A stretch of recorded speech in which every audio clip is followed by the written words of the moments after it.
Maswerteng hapon po mga ka-STL. Narito na po ang resulta ng STL Rizal para sa araw na to, second draw October 19, 2024.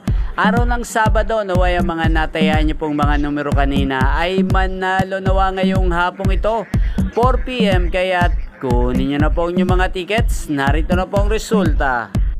Para po sa STL Rizal, second draw result, 4 PM, ang mga numerong nanalo, 8 at 36 in exact order. Sa lahat po ng tumaya kanina para sa second draw ng 8 at 36, congrats po sa inyo, panalo po kayo.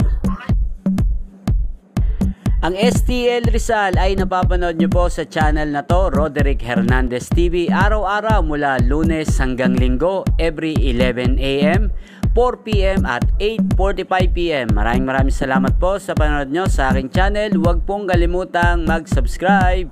Thank you for watching.